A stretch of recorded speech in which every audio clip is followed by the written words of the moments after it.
అన్న పుష్ప 2 ట్రైలర్ ఎలా అనిపించింది అన్న? పుష్ప 2 ట్రైలర్ కంటే కానీ పుష్ప థీమ్ అందరికి కూడా జనాల నాడి బాగా పట్టిరు వాళ్ళు. జనాల నాడి అంటే జనాలకు ఏది నచ్చుతుంది, జనాలకు ఏది నచ్చదు. పుష్ప 2 ట్రైలర్ కంటే కూడా ఒక సాంగ్, ఐటమ్ సాంగ్ రిలీజ్ అయింది చూసారా? ఆ సాంగ్ని 3 పార్ట్లు రిలీజ్ చేశారు. ఫస్ట్ కొంచెం, నిన్న కొంచెం చేశారు, మళ్ళీ 24th సండే రోజు కూడా కొంచెం చేస్తున్నారు. కానీ అంటే జనాల నాడి బాగా తెలిసింది అన్నమాట. కాబట్టి సినిమా మాత్రం చాలా బాగుంటుంది.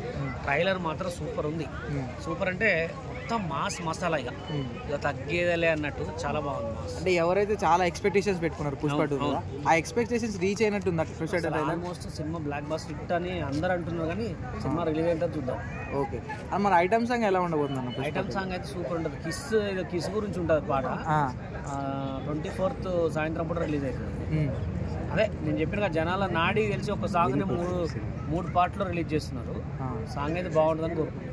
అంటే సమంత ఐటమ్ సాంగ్ చేసింది కదా లాస్ట్ టైం పుష్పలో, దానికి మించి ఉంటుంది ఈ పుష్ప 2లో సాంగ్? బాగుంటుంది, దానికి మించి ఉంటుంది, చాలా బాగుంటుంది song. Okay, Allu Arjun dance ఎలా ఉండబోతుంది మరి? ఆయన తెలుసుగా, అల్లు అర్జున్ అంటే డాన్సర్. సాంగ్ కానీ సాంగ్ అయితే ఒక రేంజ్లో ఉంటుందని నేను, డాన్సింగ్ సాంగ్ మొత్తం అది. అంటే అంత పెద్ద స్టార్ అయి ఉండి, అంటే రష్మిక మన కాళ్ళ దగ్గర కూర్చొని అట్లా ఆ సీన్ ఎలా అనిపించింది అన్న? సీన్ సాంగ్లో అదొక క్యారెక్టర్ అంతే.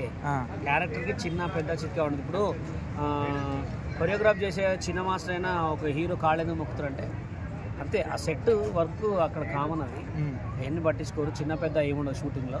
షూటింగ్ హిట్ అయిందా, ఆ క్యారెక్టర్ హిట్ అయిందని చూస్తారు. అంటే శ్రీలీల మంచి డాన్సర్ అన్న, మరి అల్లు అర్జున్ గారు అంటే అట్లా ఏముండదు. సాంగ్కి తగ్గట్టు అంటే డాన్సర్ అంటే ఇరగదీసేది ఏముండదు. ఆ బీట్కి తగ్గట్టు స్టెప్స్ ఉంటాయి, చేస్తే వాళ్ళిద్దరు కలిసి సేమ్ మూమెంట్ చేస్తారు. శ్రీలీల గారు డామినేట్ చేస్తారా, మరి అల్లు అర్జున్ గారు డామినేట్ చేయగలుగుతారా? ఏ డామినేటింగ్ చేసేది ఏముండదు, ఇద్దరు సేమ్ స్టెప్స్ ఉంటాయి అంతే. అంటే మీరు డాన్స్ మాస్టర్ కన్నా వీళ్ళిద్దరు ఎవరు డాన్స్ బాగా వేస్తారు? జూనియర్ ఎన్టీఆర్ బాగా వేస్తారు. అల్లు అర్జున్ శ్రీలీలలో వాళ్ళిద్దరు ఇట్లా నేను సాంగ్ చూడలే, సాంగ్ చూసినారు చెప్పి. యాక్చువల్గా వీళ్ళిద్దరు వేస్తారు కదా డాన్స్. అంటే ఆ సాంగ్ మనం చూడలే కదా మూమెంట్. ఇద్దరు పర్ఫార్మెన్స్ అంటే ఇద్దరు స్టైల్ ఇద్దరే. అల్లు అర్జున్ గారిది వెస్టర్న్ స్టైల్, ఈవెన్ కొంచెం మాస్ అంటే మాస్ వేస్తుంది, వెస్టర్న్ కూడా వేస్తుంది. సిచ్యువేషన్ తగ్గట్టు ఆడుతుంది.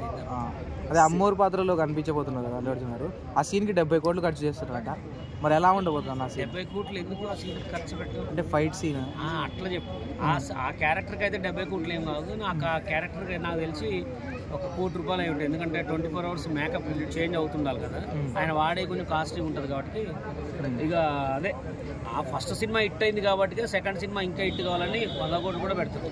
అంటే పుష్ప 1లో డాన్స్ స్టెప్స్ ఫేమస్ అయినాయి, మరి పుష్ప 2 వల్ల ఏమైనా హుక్ స్టెప్స్ ఫేమస్ అయ్యే ఛాన్స్? ఫేమస్ అయింది కాల్తో చేసేది పుష్ప అని. ఇంకా అట్లనే హుక్స్ ఉంటాయి compulsory.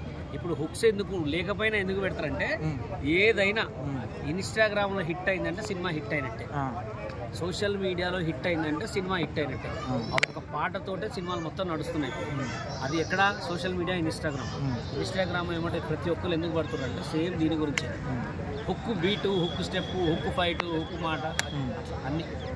Thank you. Cinema correction